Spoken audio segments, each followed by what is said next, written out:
Man, all those graphics and wireframe. This game truly has it all.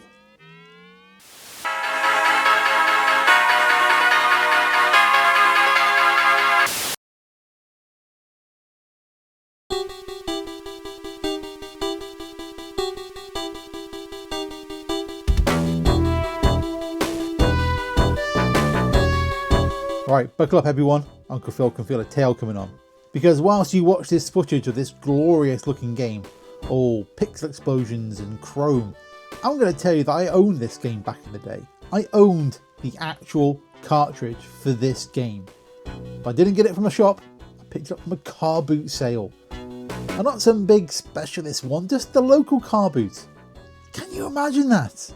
A game like this just sat on a table at a car boot sale. Looking on eBay, it goes from anywhere between £20 to £90, which feels nuts. I mean, I can't remember what I spent on it, it was 30 odd years ago, but it can't have been much more than £10. These days, I can't imagine that you'd see this at a car boot sale. It would most likely be behind glass in a retro game shop if you're lucky enough to have one of those near you. And the model equivalent of this game would most likely be on Steam or itch.io as a digital release, so available to all at a fixed price, which, you know, is better. But the joy of a physical copy would most likely be restricted to one of those boutique companies like Limited Run, which has a much barrier of entry, both in cost and the time it takes to actually get it into your hands. Yes, I agree, this is an old man shouting at clouds, but it's undeniable that being digital led has cost us a lot. Scrolling through a list of names on a digital storefront just isn't the same as wandering through a car boot and picking something up. Box art!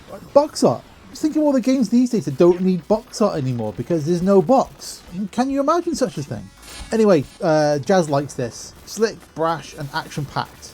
A stunning game in every respect, which is great feedback if we're honest.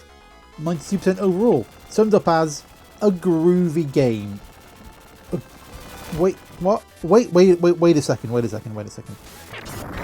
I spent this whole time in a nostalgia addled, it was all better when I was young, please let me go back to those lazy summer days when I could feel joy style diatribe, when I could have been focused on this game being described as groovy.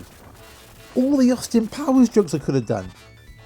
Man, I've let myself down, I've let you down, and I've embarrassed the entire medium of video game YouTube essayists.